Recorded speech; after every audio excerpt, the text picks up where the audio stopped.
What is going on YouTube? Welcome back to another video. I hope you guys are doing good. We are posting only on Sundays now. I started school, so I'm only going to be posting once a week, and that'll be on every Sunday. So if you guys are looking forward to the videos, then be sure to check back on the weekends. But today we are going to go over 4 pieces of equipment for a Nano Reef tank that I think every beginner and expert enthusiast should use for the reef tank. We're just going to get a quick glance at the reef tank because everything is pretty much doing really good right now. The only thing that's not fully opened is this leather on the left side. He goes through like dormancy periods for some reason, and he's finally coming out of this last one that he was in, so he's not fully open, but he is starting to open back up from this past week. But as you guys can see from my last video, we've got this flower pot coral that's opened up and doing really good.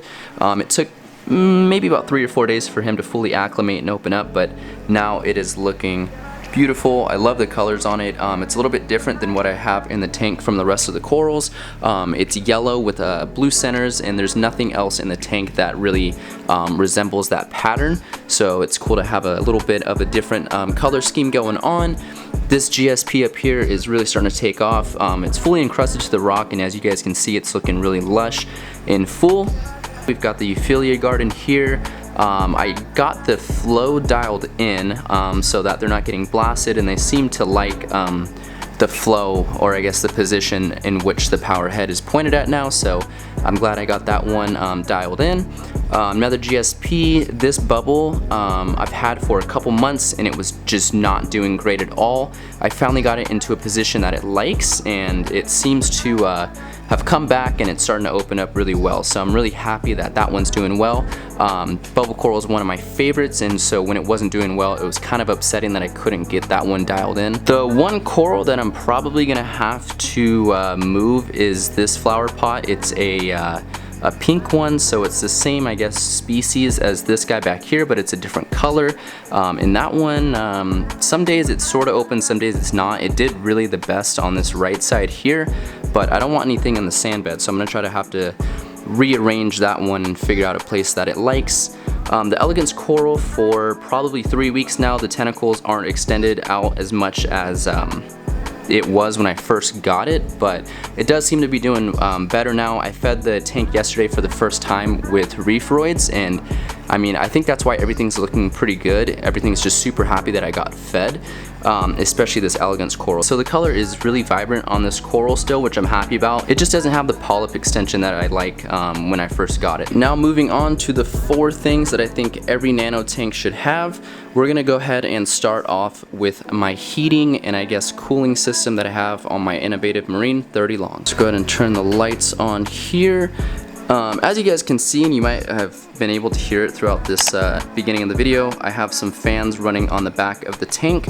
Considering how, I guess, small the water volume is in this aquarium, the temperature does fluctuate quite often on this tank, and it used to a lot. Just because my room is on the 2nd floor, there is a window that is pointing towards it, so it would heat up and the temperature would just fluctuate way too much. So that was a big reason why I wasn't able to keep coral in the first 4 or 5 months that I had the tank set up, until I did enough research and figured out that I can get fans hooked up to a thermostat that'll help regulate the temperature. So here we've got 3 fans. This is off of Amazon. I'll link all the equipment that I'm gonna put in this video today in the description below so you guys can see it and purchase it for yourself if you'd like. I did 3 because just measuring out, it was the perfect size to fit in this middle chamber in the back of the tank. So when the aquarium gets too warm, there's a probe that is right back here and goes into the back of the sump chamber. When the temperature gets too warm, these fans will kick on. Now what tells these fans to kick on? If we go to the side here, there is a thermostat here. You can adjust where you want your temperature at, different alerts, and when the fan should kick on. So I have it set at 77.5. As you guys can see, it's at 77.7, and that's why the fans are on, because of course it's getting too warm. So it's gonna stay on until the temperature drops to that 77.5. It never really goes over 79 degrees, but as you guys can see, just dropped back to 77.5. So live on camera, you guys can see that it is working. There's also a warm side, so you can plug in your heater here. I only have the fans hooked up on this side, but if you want to plug in the heater as well, you can tell the heater when to turn on and off. depending on the temperature. So I think that's a huge benefit just because of how small the water volume is, and even in a smaller tank than a 30 gallon. I think it's really important to have the controllability and be able to manage your temperature rather than just the heater. Now moving on to equipment piece number 2, we've got these power heads. These are adjustable. Of course, power heads aren't, I guess, the biggest deal. I do want to upgrade eventually to the Vortec MP10s, but they're just so expensive that I can't quite afford it right now. But these are the Jabeo Eco Pumps. They're like the nano size, but they put out a ton of power. These ones are actually turned down all the way, but you can up them to a pretty decent power rating. I would say these would push water easily in a 4-foot tank side to side. So if I ever do upgrade and I don't want to spend the money quite yet on the MP10s, I'm definitely going to implement these power heads into the next setup.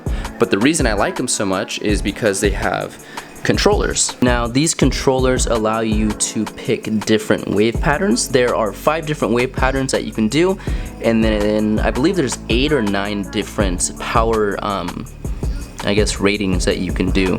I have it on the lowest setting here, but it goes all the way up to 8 or 9 back here, with just a simple button. And then you can also change the speed of the power head from just fast to slow, and there's a full dial there. There's also a Wi-Fi connectivity button that I haven't played around with, just because the controller is so easy to use that there's no point in hooking it up to my phone or downloading an app or anything like that. And then there is a night and feeding mode as well. So for the price of the pump, again, I'll put it up on the screen and put it in the description. They're pretty cheap for what you get. So I have 2 of them here. The bluer one is the newer generation, but they're pretty much both the same in terms of what you can do on the controllers. And then the pumps themselves are actually quite small. This one's only about 3.5 inches long. So for a nano sized pump that puts out this much power, they are fairly small, which is of course nice because you don't want a lot of equipment in your tank. But I've got this one kind of in the middle on the side of the tank, pointing towards the front of the glass, and that gives water movement across the front of the glass. Of course, I've got these oscillating Innovative Marine return nozzles that are also just pushing random flow in the water. And then I've got the second one pushing water across the back of the tank. There's not a ton of debris and just, I guess, fish waste and food that gets settled in the tank.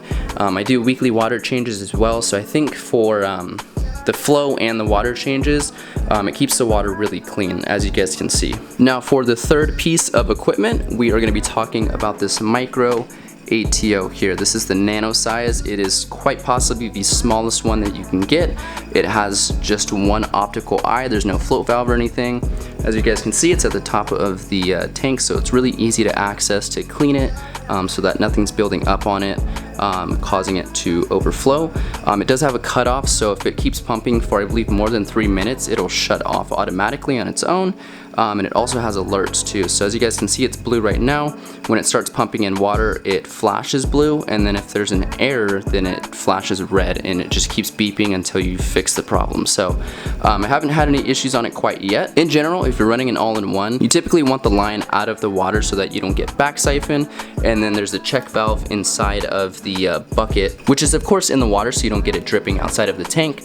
And then we've got our small pump in there, and then there's a little controller that of course tells the pump to turn on when the optical eye gets too low in the water level. So I think ATO for a nano sized tank is also very important. It is a smaller body of water, so your salinity is going to fluctuate a little bit more than a larger tank, and it eliminates one more task that you have to think about on a daily basis, because I would top this tank off every single day, and over time it just gets a little tedious. So $130, it sounds like a lot, but honestly the initial cost is well worth it in the long run. And what I simply did is just paired it up with a 5-gallon bucket, drilled a couple holes into it. I make about 4.5 gallons of fresh RO water about once a week, and I go through about 4.5 gallons once a week, which comes out to I think like half a gallon per day or something like that. And then I also put my calc washer in the auto top off water so that I'm dosing as well as topping off at the same time. Now the last piece of equipment is something that's going to be a no-brainer, and that is a refractometer, or some sort of tool to measure your salinity other than a hydrometer. I think Even a refractometer, you could probably do a little bit better and spend more money, but I got this one on Amazon for, I want to say, like around $20–30. And just for how many times I checked the salinity, again, it is a nano tank, so a lot of the parameters fluctuate more than a larger aquarium. So having something like this on hand where you can check salinity multiple times a day on the fly very easily, I think is super important. Again, it's about a $20 or $30 purchase, but in the long run, it's gonna save you so much time and headache just knowing what your salinity is on the fly. Say your ATO stops working or your ATO dumps more water in the tank, you can check your salinity on the fly. Also making salt water as well, it's really easy to just check it. Put the refractometer up to the light and look through the window and see what your salinity is. So I think this one is a no-brainer purchase, and you guys should definitely have one in your arsenal for reef tank equipment. Alright, and that is going to be my 4 pieces of equipment that I think is necessary, or at least not necessary, but it's really helpful to have on a nano-sized aquarium or even larger aquariums as well. Just making the scale a little bit bigger, you could do more fans on a larger tank. The thermostat is universal, so you could use it on any size aquarium. Same with an auto top-off. This one is very small, and I'll link the specific one because it's really good for a nano-sized tank. If you guys have any questions or comments, please comment down below.